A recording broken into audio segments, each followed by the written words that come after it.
आज 10 नवंबर 2024 आज बाबा की अव्यक्त मुरली है जो कि बाबा ने 14/11/2002 को सुनाई थी। आज इस मुरली का शीर्षक है ब्राह्मण जीवन का फाउंडेशन और सफलता का आधार निश्चय बुद्धि। ब्राह्मण जीवन का फाउंडेशन और सफलता का आधार है निश्चय बुद्धि। तो देखेंगे मुरली के मुख्य पॉइंट्स। आज समर्थ परमात्मा शिव बाबा अपने चारों ओर के समर्थ बच्चों को देख रहे हैं। आज समर्थ परमात्मा शिव बाबा अपने चारों ओर के समर्थ बच्चों को देख रहे हैं। हर एक बच्चा समर्थ बन शिव बाबा समान बनने के श्रेष्ठ पुरुषार्थ में लगे हुए हैं। बच्चों की इस लगन को देख बाबा भी हर्षित होते रहते हैं।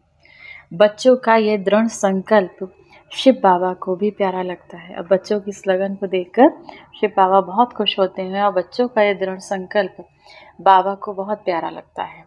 बाबा तो बच्चों को यही कहते हैं कि शिव बाबा से भी आगे जा सकते हो, क्योंकि यादगार में शिव बाबा की पूजा सिंगल है, आप बच्चों की डबल। अब बाबा बच्चों से कहते हैं तुम बाबा से भी आगे जा सकते हो, इस ज्ञान मार्ग में तुम बाबा से भी आगे जा सकते हो, क्योंकि बच्चों की पूजा डबल है और बाबा कहते हैं बाबा की पूजा सिंगल है। आप बच्चों की पूजा बाबा के सिर के भी ताज हो। अब आप शिव बाबा के सिर के भी ताज हो। बाबा बच्चों के सम्मान को देख सदा यही कहते हैं, वाह श्रेष्ठ सम्मानधारी स्वराजधारी बच्चे वाह। अब बाबा के बच्चे ही सतयुग में राज करते हैं, सतयुग में देवी देवता पद को प्राप्त करते हैं। तो बाबा कहते हैं वाह स्वराज्यधारी बच्चे वाह। हर एक बच्चे की विशेषता शिव बाबा को हर एक के मस्तक में चमकती हुई दिखाई देती है। आप भी अपनी विशेषता को जान पहचान विश्व सेवा में लगाते चलो। आप भी बाबा कहते हैं अपनी विशेषता को जानकर पहचान कर विश्व की सेवा में लगाते चलो। चेक करो मैं प्रभु पसंद परिवार पसंद कहाँ तक बना हूँ। ये चेक करो मैं प्रभु की पसंद और परिवार पसंद कहाँ तक बना हूँ, क्योंकि संगम युग में शिव बाबा ब्राह्मण परिवार रचते हैं, तो प्रभु पसंद और परिवार पसंद दोनों आवश्यक हैं। संगम युग में शिव बाबा ब्राह्मण परिवार रचते हैं, तो प्रभु पसंद और परिवार पसंद दोनों आवश्यक हैं। अब आज बाबा बच्चों के फाउंडेशन देख रहे थे। ब्राह्मण बच्चों के जीवन का फाउंडेशन क्या है? फाउंडेशन है निश्चय बुद्धि। बाबा के बच्चे कितना निश्चय है, शिव बाबा में कितना निश्चय है, बाबा के इस ड्रामे में कितना निश्चय है, ब्राह्मण परिवार में कितना निश्चय है, स्वयं में कितना निश्चय है। तो बाबा आज बच्चों का निश्चय चेक कर रहे थे, कितना बच्चों को निश्चय, कहीं बच्चों का निश्चय डगमगाता तो नहीं। जहाँ हर संकल्प में कार्य में निश्चय है, वहाँ विजय समाई हुई है। जहाँ पर हर संकल्प में हर कार्य में बाबा कहते निश्चय है, तो विजय समाई हुई है। सफलता जन्म सिद्ध अधिकार के रूप में स्वतः और सहज प्राप्त है। जन्म सिद्ध अधिकार के लिए मेहनत की आवश्यकता नहीं होती। सफलता ब्राह्मण जीवन के गले का हार है। ब्राह्मण जीवन है ही सफलता स्वरूप। अब बाबा का ब्राह्मण जीवन है ही सफलता स्वरूप। सफलता होगी व नहीं होगी ये ब्राह्मण जीवन का क्वेश्चन नहीं है। निश्चय बुद्धि सदा बाबा के साथ कंबाइंड हैं। निश्चय बुद्धि बाबा के बच्चे सदा शिव बाबा के साथ कंबाइंड हैं। तो जहाँ बाबा कंबाइंड है वहाँ सफलता प्राप्त है। अब जहाँ बाबा से बच्चे कंबाइंड हैं वहाँ पर हर फील्ड में बच्चों को सफलता प्राप्त है। तो चेक करो सफलता स्वरूप कहाँ तक बने हैं। अगर सफलता में परसेंटेज है तो उसका कारण निश्चय में परसेंटेज है। अगर ये माना सफल हम कुछ परसेंट हो पा रहे हैं, कुछ परसेंट नहीं हो पा रहे हैं, तो बाबा कहते हैं अगर सफल नहीं हो पा रहे हो ठीक से, तो आपका माना निश्चय में कहीं ना कहीं कमी है। निश्चय सिर्फ बाबा में है ये तो बहुत अच्छा है, लेकिन निश्चय शिव बाबा में निश्चय, स्व में निश्चय, ड्रामा में निश्चय, साथ साथ परिवार में निश्चय। इन चारों निश्चय के आधार पर सफलता सहज और स्वतः है। किस किस में निश्चय? शिव बाबा में निश्चय, स्वयं में निश्चय, ड्रामा में निश्चय और साथ साथ ब्राह्मण परिवार में निश्चय। इन चारों में निश्चय के आधार पर सफलता सहज और स्वतः है। बाबा में निश्चय सभी बच्चों को हो तो यहाँ पर बच्चों में बाबा में तो सभी बच्चों का निश्चय है। मेरा बाबा कहा और बाबा में निश्चय बच्चों का बना। बाबा का भी आप सब में निश्चय है तब ये बना है, लेकिन ब्राह्मण जीवन में संपूर्ण बनने के लिए, संपन्न बनने के लिए 100 में निश्चय बहुत आवश्यक है। अपने आप में भी निश्चय बहुत आवश्यक है कि हमने बाबा ने हमको चुना, हमने बाबा को चुना। ये हमारा बाबा है, बाबा ने हमको एक एक आत्मा को छाट छाट के, बाबा ने कोटों में से कोई हमको चुना। बाबा के द्वारा प्राप्त हुए श्रेष्ठ आत्मा के समान सदा स्मृति में रहे कि मैं परमात्मा द्वारा समानधारी श्रेष्ठ आत्मा हूँ। क्या समान हमें याद रहे सदा? मैं परमात्मा द्वारा समानधारी श्रेष्ठ आत्मा हूँ, साधारण आत्मा नहीं हूँ। मैं कौन हूँ? परमात्मा द्वारा चुनी हुई, परमात्मा द्वारा समानधारी श्रेष्ठ से श्रेष्ठ आत्मा हूँ, परमात्म समानधारी आत्मा हूँ। तो समान हर संकल्प में, हर कर्म में सफलता अवश्य दिलाता है। साधारण कर्म करने वाली आत्मा नहीं, समानधारी आत्मा हूँ। तो हर कर्म में सम्मान आपको सफलता सहज ही दिलाएगा। तो 100 में निश्चय बुद्धि की निशानी है सफलता व विजय। ऐसे ही शिव बाबा में तो पक्का निश्चय है। उसकी विशेषता है निरंतर मैं शिव बाबा का और बाबा मेरा। ये निरंतर विजय का आधार है। मेरा बाबा सिर्फ बाबा नहीं, मेरा बाबा। मेरे के ऊपर अधिकार होता है। बाबा कहते हैं मेरा बाबा सिर्फ बाबा नहीं, क्या कहना हमको? मेरा बाबा। सफलता और समस्या दोनों बातें ड्रामा में आती हैं, लेकिन समस्या के समय निश्चय बुद्धि की निशानी है समाधान स्वरूप। कोई समस्या आ गई तो उसमें घबराते नहीं, उसमें क्या करना? समाधान स्वरूप बन जाना। मैं विघ्न विनाशक आत्मा हूँ। समस्या का काम है आना, निश्चय बुद्धि आत्मा का काम है समाधान स्वरूप में समस्या को परिवर्तन करना। आप हर ब्राह्मण आत्मा ने ब्राह्मण जन्म लेते सबसे पहले विकारों को चैलेंज किया। मुझे क्रोध को जीतना है, मुझे काम को जीतना है, मुझे अभिमान को जीतना है, मुझे मोह को जीतना है। तो आपने सबसे पहले माया को चैलेंज किया। हम माया जीत बनने वाले हैं। तो समस्या स्वरूप का माया का समस्या क्या स्वरूप है? माया का ही स्वरूप है। कोई भी समस्या हमारे जीवन में आती है तो वो किसी न किसी काम, क्रोध, मोह, लोभ, अहंकार इन्हीं सब विकारों से लेकर ही आती है। तो किसी न किसी विकार वश ही आती है। तो समस्या स्वरूप माया का स्वरूप है। अब आपने तो माया को चैलेंज किया हुआ है, तो माया तो सामना करेगी ना। अब बाबा कहते हैं आप बच्चों ने माया को चैलेंज किया हुआ है कि हम अपने विकारों को जीत कर रहेंगे, मैं निर्विकारी आत्मा हूँ। तो बाबा कहते हैं फिर माया तो चैलेंज के रूप में कार्य करेगी ना। आपको निश्चय बुद्धि विजयी स्वरूप से पार करना है। आपके लिए बाबा कहते हैं समस्या कोई नई बात नहीं है, नथिंग न्यू। आप ही पहले कल्प से पहले विजयी बने थे और अभी भी बन रहे हो। तो क्या करना है हमको? बाबा कहते हैं ड्रामा में निश्चय बुद्धि विजयी। ब्राह्मण परिवार में निश्चय। ब्राह्मण परिवार का अर्थ है संगठन। हम बाबा के बच्चों, बाबा ने जिसको चुना वो किसी भी जाति का हो, कोई भी हो, बाबा ने उसको ब्राह्मण का नाम दिया। तो अब बाबा कहते हैं ब्राह्मण परिवार में निश्चय होना चाहिए। सबसे पहले ब्राह्मण परिवार का अर्थ है ही संगठन।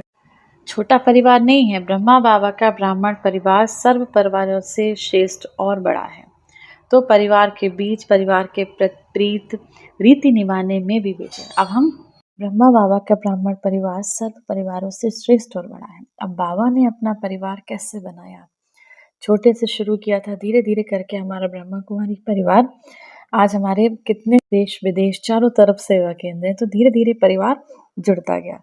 तो बाबा बच्चों से कहते हैं ब्राह्मण परिवार का अर्थ ही है संगठन। फिर बाबा ने कहा परिवार के बीच प्रीति की रीति निभाने में भी आपको विजयी बनना है।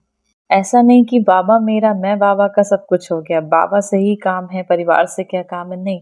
लेकिन हमें क्या करना? बाबा ने कहा सभी से, ब्राह्मण परिवार से भी उतना ही प्रेम बना के रखना है, ड्रामा में भी उतना निश्चय रखना है, चारों ही सब्जेक्ट में हमें निश्चय रखना है। बाबा में, ब्राह्मण परिवार में, ड्रामा में, स्वयं में, सब में निश्चय, दृढ़ निश्चय चाहिए। हमको खुद ही कितनी खुशी है इस बात की कि हमारा परिवार कितना बड़ा है, हमारा बाबा का ये परिवार कितना बड़ा है। तो बड़े परिवार में बड़े दिल से हर एक के संस्कार को जानते हुए चलना, निर्माण होकर चलना, शुभ भावना शुभ कामना की वृत्ति से चलना। यही परिवार की निश्चय बुद्धि विजय की निशानी है। तो सभी विजयी हो ना, बाबा ने कहा यही परिवार की निश्चय बुद्धि विजय की निशानी है। सभी के प्रति सभी को सम्मान देना, मान देना, सभी के प्रति शुभ भावना, शुभकामना की वृत्ति से चलना, यही परिवार की निश्चय बुद्धि विजय की निशानी है। चारों प्रकार का निश्चय चेक करना है, क्योंकि प्रभु पसंद के साथ साथ परिवार पसंद भी होना आवश्यक है। नंबर इन चारों सब्जेक्ट में मिलना है। बाबा कहते हैं आप सब बच्चों का लक्ष्य है बाबा समान बनने का। सभी को शिव बाबा समान बनना है। सारा दिन में ड्रिल करनी है। कौन सी ड्रिल करनी? मन की ड्रिल। शरीर की ड्रिल तो बहुत करते हैं, शरीर की एक्सरसाइज शरीर की तंदुरुस्ती के लिए करते रहते हो, करते रहो, क्योंकि आजकल दवाइयाँ भी में भी एक्सरसाइज आवश्यक है, खूब करो। लेकिन बाबा कहते हैं शरीर की एक्सरसाइज के साथ साथ हमें मन की एक्सरसाइज बार बार करनी है। जब शिव बाबा समान बनना है तो एक है निराकार, दूसरा है अव्यक्त फरिश्ता। शिव बाबा है निराकार स्वरूप और ब्रह्मा बाबा है अव्यक्त फरिश्ता। तो जब भी समय मिलता है 1 सेकंड में समान निराकारी स्टेज पर स्थित हो जाओ। शिव बाबा समान बनना है तो निराकारी स्थिति शिव बाबा समान है। 1 सेकंड में शिव बाबा के समान। बाबा कहते बीच बीच में मन को एक्सरसाइज दो, निराकारी स्थिति में, आत्मिक स्थिति में स्थित हो जाओ। कार्य करते समय कैसे कार्य करना है? अब कहते हैं बाबा काम करते समय कई बारी बाबा की याद भूल जाती है, तो क्या करना है? उसके लिए बाबा ने अच्छा उपाय दिया। कार्य करते फरिश्ता बनकर कर्म करो, हल्के बनकर। फरिश्ता अर्थात डबल लाइट, लाइट के शरीर में स्वयं को देखो। कार्य का बोझ ना हो, कार्य का बोझ अव्यक्त फरिश्ता बनने नहीं देगा। तो बीच बीच में निराकारी फरिश्ता स्वरूप की मन की एक्सरसाइज करो तो थकावट नहीं होगी। जैसे ब्रह्मा बाबा को साकार रूप में देखा, बहुत सारे लोगों ने ब्रह्मा बाबा को देखा साकार रूप में तो डबल लाइट के स्वरूप में देखा, सेवा का कोई बोझ नहीं, डबल लाइट के स्वरूप में देखा। अव्यक्त फरिश्ता रूप तो सहज ही शिव बाबा समान बन जाएंगे। आत्मा भी निराकार और आत्मा निराकारी स्थिति में स्थित होगी तो निराकार परमात्मा शिव बाबा की याद सहज बन जाएगी। जब हम अपने को आत्मिक स्थिति में स्थित करेंगे तो शिव बाबा की याद स्वतः हमें आ जाएगी, स्वतः हमें बाबा की याद में स्थित हो जाएगा। फिर बाबा ने ड्रिल कराई। अभी अभी 1 सेकंड में निराकारी स्थिति में स्थित हो सकते हो। बाबा ने सभी बच्चे को निराकारी स्थिति में स्थित होने के लिए मन की एक्सरसाइज कराई। ये अभ्यास अटेंशन चलते फिरते कर्म करते बीच बीच में करना, निराकारी स्थिति और फरिश्ता स्थिति। तो ये प्रैक्टिस मनसा सेवा करने में भी सहयोग देगी और पावरफुल योग की स्थिति में भी बहुत मदद मिलेगी। अच्छा, चारों ओर के विजयी रत्नों को सदा निश्चय बुद्धि सहज सफलता मूर्त बच्चों को सदा मीरा बाबा के अधिकार से हर सेवा में सफलता प्राप्त करने वाले सफलता मूर्त बच्चों को सदा समाधान स्वरूप समस्या को परिवर्तन करने वाले परिवर्तक आत्माएं, ऐसे श्रेष्ठ बच्चों को सदा शिव बाबा को प्रत्यक्ष करने के प्लान को प्रैक्टिकल में लाने वाले बच्चों को बाबा का याद प्यार मुबारक। बार बार बाबा कहते मुबारक और नमस्ते। वरदान है सब कुछ तेरा तेरा कर मेरेपन के अंश मात्र को भी समाप्त करने वाले डबल लाइट बल्ब। किसी भी प्रकार का मेरापन, मेरा स्वभाव, ये मेरा स्वभाव है, ये मेरा संस्कार है, ये मेरी नेचर है, कुछ भी मेरा है तो वो बोझ है, बोझ वाला उड़ नहीं सकता। ये मेरा मेरा ही मैला बनाने वाला है। इसीलिए अब तेरा तेरा कह स्वच्छ बनो। फरिश्ता माना ही मेरेपन का अंश मात्र नहीं। संकल्प में भी मेरेपन का भान ना आए, अगर आया तो समझो मैला हुआ। तो इस मैलेपन के बोझ को समाप्त कर डबल लाइट बनो। अगर बाबा कहते हैं संकल्प में भी आ जाए, ये मेरे तो संस्कार ऐसे हैं, ये मेरा परिवार है, ये मेरा घर है, तो ये मेरा की जगह जब हम बाबा को समर्पित करते हैं तो हल्के हो जाते हैं। तो मेरापन माना ही बोझ। तो संकल्प में भी बाबा कहते हैं बोझ आया तो माना, संकल्प में भी मेरेपन का भान आया तो माना बोझ को अपना लिया। तो इस मैलेपन के बोझ को समाप्त कर हल्के रहो, डबल लाइट बनो। स्लोगन है जहान के नूर वह हैं जो शिव बाबा को अपने नैनों में समाने वाले हैं। जहान के नूर वह हैं जो शिव बाबा को अपने नैनों में समाने वाले हैं। बाबा ने विशेष बच्चों का ब्राह्मण जीवन का फाउंडेशन निश्चय, बाबा में निश्चय, ड्रामा में निश्चय, ब्राह्मण परिवार में निश्चय और स्वयं में निश्चय। तो बाबा ने कहा इन सब चारों ही विषय में आपका निश्चय होगा तब सफलता निश्चित है। आज की मुरली से सम्मान का अभ्यास करेंगे। मैं निराकारी आत्मा हूँ, मैं निराकारी आत्मा हूँ। ओम शांति।